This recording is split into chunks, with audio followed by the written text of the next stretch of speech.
5장 18절 말씀부터 끝절 31절까지 한 절씩 교독으로 읽겠습니다.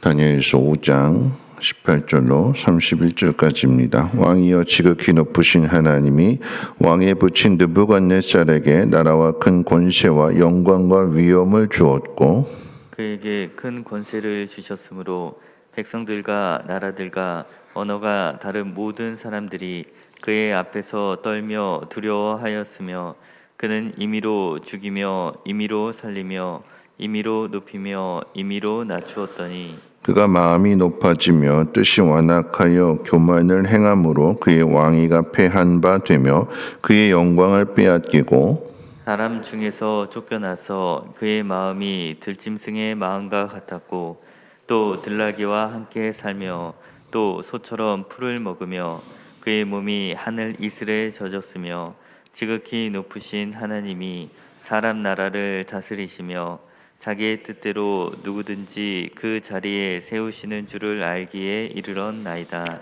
벨사살이여 왕은 그의 아들이 되어서 이것을 다 알고도 아직도 마음을 낮추지 아니하고 도리어 자신을 하늘의 주제보다 높이며 그의 성전 그릇을 왕 앞으로 가져다가 왕과 귀족들과 왕후들과 후궁들이 다 그것으로 술을 마시고 왕이 또 보지도 듣지도 알지도 못하는 금, 은, 구리, 새와 나무, 돌로 만든 신상들을 찬양하고 도리어 왕의 호흡을 주장하시고 왕의 모든 길을 작정하시는 하나님께는 영광을 돌리지 아니한지라. 이러므로 그의 앞에서 이 손가락에 나와서 이 글을 기록하였나이다.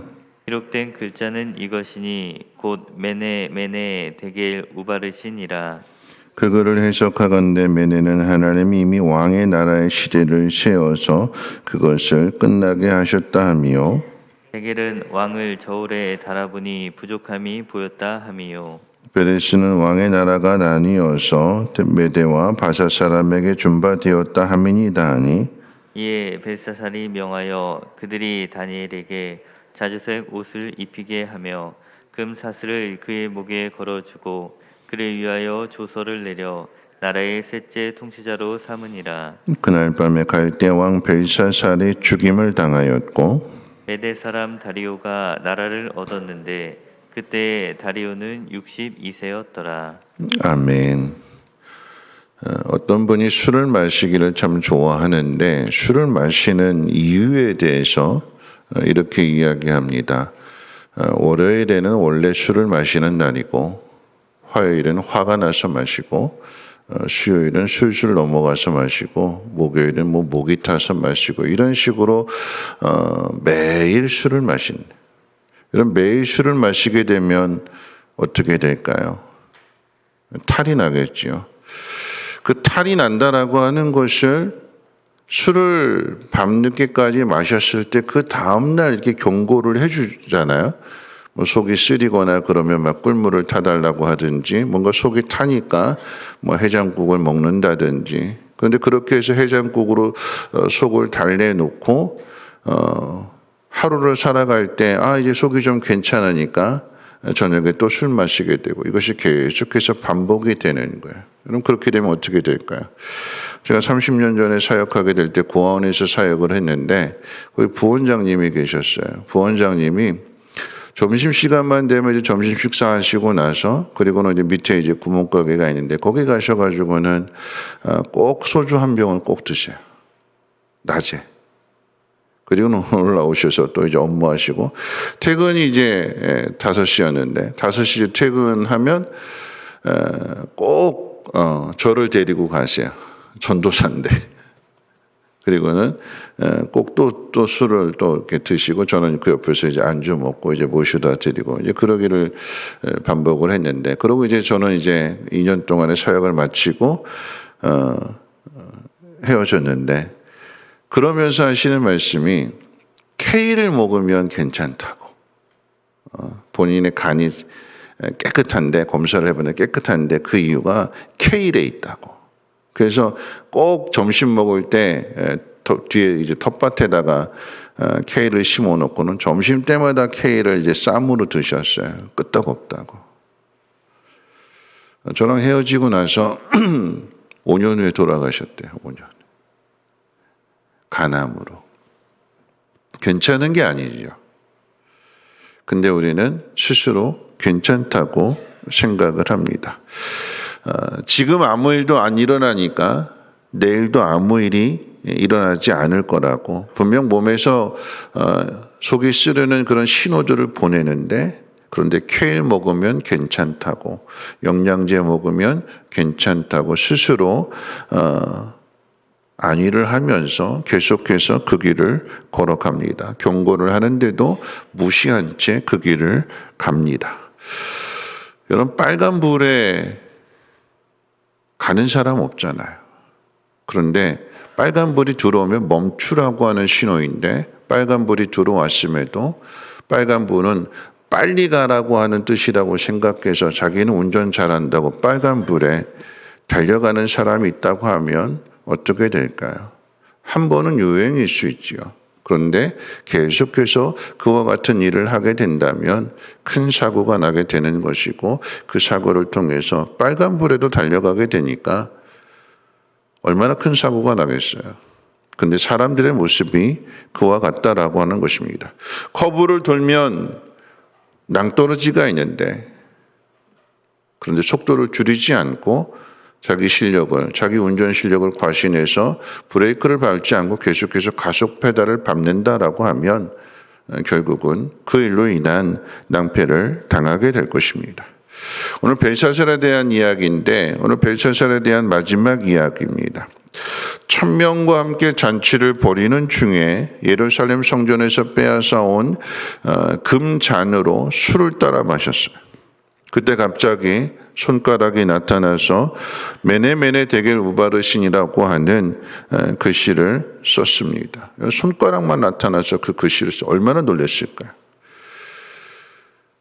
그 장면에 대한 놀람보다도 그 뜻이 도대체 뭐냐 이것을 풀기를 원했는데 아무도 그 뜻을 풀지 못했고 어제 말씀처럼 누가 풀었느냐? 다니엘이 이것을 풀지요.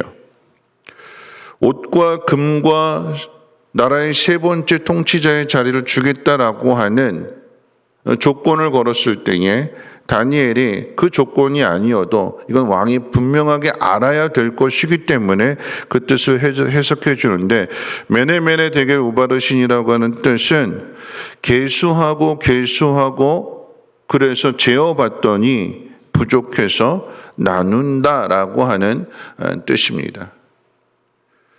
재어보고 아무리 계산을 해봤는데도 불구하고 부족해서 결국은 찢어지게 된다라고 하는 것이고 하나님께서 이 나라를 바벨론 나라를 찢으신다라고 하는 분명한 경고였습니다. 그런데 이 벨사살 왕이 이 해석을 들은 그날 밤에 죽임을 당하게 돼요. 여러분 성경이 참 재미있는 게 뭐냐면 이 벨사살 왕이 이걸 푸는 사람에게 옷도 주고 금도 주고 셋째 통치자의 자리를 주겠다. 왜 이걸 줄까요? 이런 사람을 그 자리에 세우면 앞으로 잘 될 거야. 내 마음대로 해도 어려운 일을 당해도 이 사람이 있으니까 이 사람이 해석해주고 이 사람의 도움을 받으면 걱정 없을 거야. 그래서 정말로 옷도 주고 금도 주고 셋째 통치자의 자리까지 주었는데 근데 그날 밤에 죽습니다. 다니엘 옆에 있어도 아무 소용이 없다라고 하는 거죠.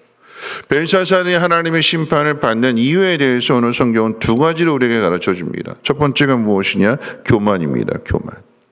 22절 말씀 가운데 보면 벨사살이여 왕은 그의 아들이 되어 이것을 다 알고도 아직도 마음을 낮추지 아니하고. 여러분 주목할 단어가 아직도입니다. 아직도 마음을 낮추지 않았대. 교만했어요. 근데 아직도 돌이키지 않았다. 아직도 회개하지 않았다라고 하는 의미가 됩니다. 이 교만에 대해서 이야기할 때에 앞선 왕이었던 느부갓네살 왕도 꿈을 꿨잖아요. 그 꿈을 통해서 하나님 어떻게 하신 일 할 것이라고 하는 걸 가르쳐 줬어요. 느부갓네살을 왕이 꿈을 꾸게 될 때에 그 꿈의 내용 가운데 하나가 그거였어요. 회개하지 않으면, 돌이키지 않으면 왕위에서 쫓겨나서 7년 동안 들짐승과 같이 풀을 먹게 될 거다. 그 꿈을 해석해 줬을 때 느부갓네살의 반응은 이 큰 바벨론 이 성을 누가 내게서 빼앗아갈 수가 있겠느냐. 누가 나를 그렇게 할 수 있겠느냐. 회개하지 않았다고 그랬어요. 돌이키지 않았다고 그랬어요. 근데 정말로 그렇게 그 일이 일어나고 나서 7년 만에 하늘을 우러러보게 되고 돌아오게 되었을 때 비로소 하나님을 인정하게 되고 하나님을 찬양하게 되는 내용을 우리가 살펴봤잖아요. 4장에서. 그 일의 교훈을 보고도 알고도 벨사살 왕이 여전히 아직도 돌이키지 않았다. 벨사살 왕의 죄가 무엇이냐? 몰라서가 아닙니다. 몰라서. 교훈을 보았는데 어떻게 된 일을 보았는데 다니엘의 해석까지 해주는 그런 모든 이야기들을 다 알고 있는데 돌이키지 않았어요. 그게 첫 번째 죄예요. 그걸 교만이라고 하면. 두 번째는 부족함이라고 그랬어요. 하나님이 저울로 벨사살이 한 일을 재어보는데 선한 일로 기울어져 있지 않고 악한 일로 기울어졌어요. 여러분 기억하셔야 되는 것은 벨사살 왕의 이야기가 그저 단지 예루살렘 성전에 있는 금잔에다 술을 따라 마신 것으로 인해서 하나님이 당장에 심판하시는 것이 아니라 성경 뭐라고 이야기야? 메네메네라고 하는 의미는 재보고 또 재봤다라고 하는 얘기예요. 하나님 긍휼히 여기시는 하나님이시잖아요. 은혜를 베푸시는 하나님이시잖아요. 그러니까 웬만하면 합격시켜주고 싶은 마음이에요.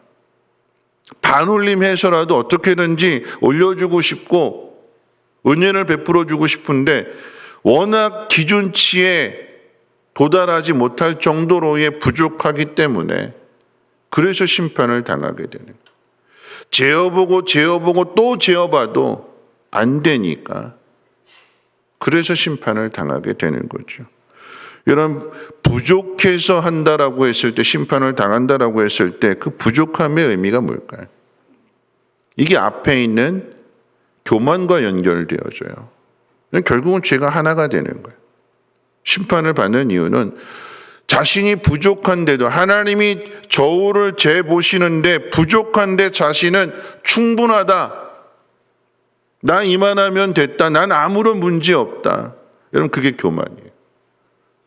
하나님은 부족하다, 턱도 없다, 안 된다, 더 해야 된다 하시는데 하나님 나는 이만하면 됐어요.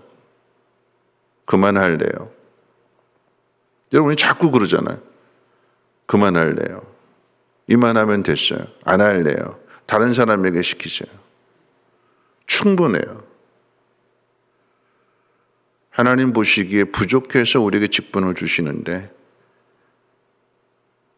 우리는 자꾸 내려놓으려고 그래요. 충분해요. 이만큼 했으면 됐어요.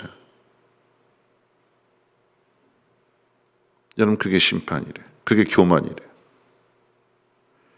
오늘 말씀의 의미를 정리한다면 여러분 사람은 몰라서 심판당하지 않습니다. 분명 내 몸에 이상이 생기고 경고등이 켜져요. 빨간불이. 그럼 고쳐야 되는데 바꿔야 되는데 빨간불이 들어왔는데도 난 운전 잘하니까 둘러보니까 차가 없네. 근데 갑자기 튀어나오는 거잖아요. 내가 미처 못 본 그 속에서 튀어나와서 사고를 당하는 거잖아요. 빨간불이면 멈춰야죠. 경고를 했으면 다니엘이 있으니까 이걸 해석해주는 다니엘이 있으니까 이 사람의 도움을 받으면 괜찮을 거야. 아니요, 내가 돌이키지 않으면, 내가 회개하지 않으면, 하나님의 말씀을 내가 귀 기울여 듣지 않으면 다니엘이 있어도 요셉이 있어도 심판은 내 몫이다라고 하는 것입니다. 알고도 돌이키지 않아서 심판을 받습니다. 우리는 늘 성경 이야기를 들을 때, 설교 말씀을 들을 때 내 이야기로 듣지 않고 다 남의 이야기로만 들어요.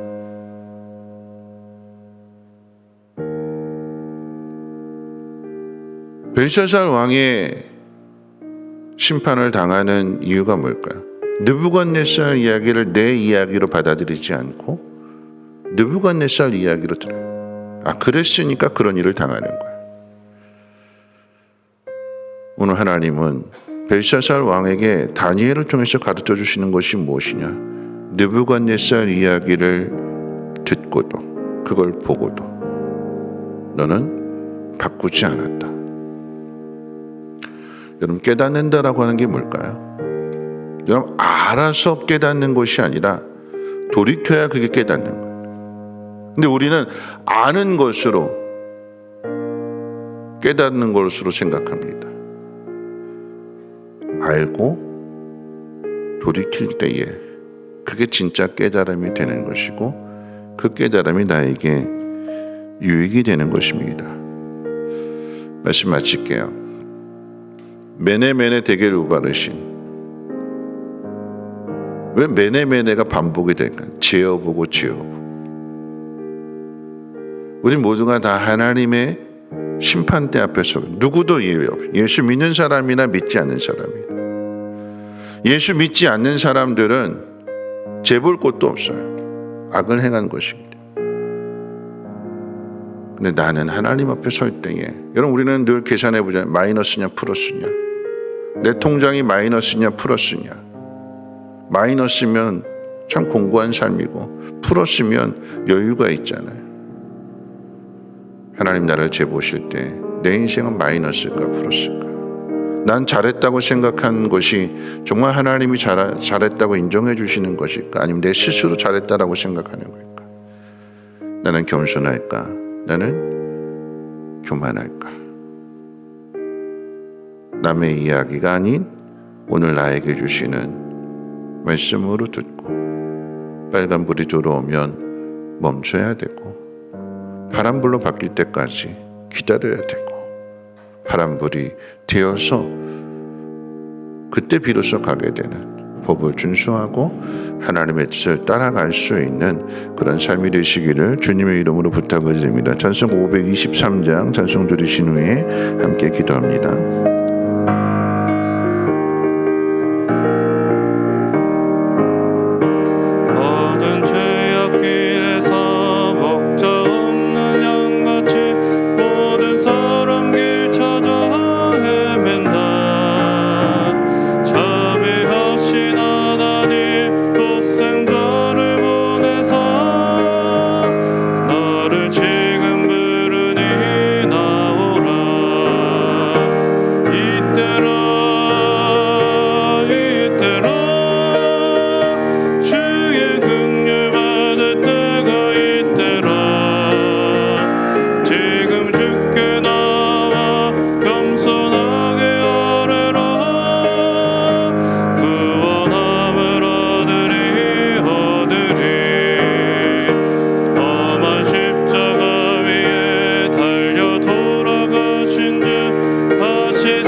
말씀 생각하면서 함께 기도하실 텐데요.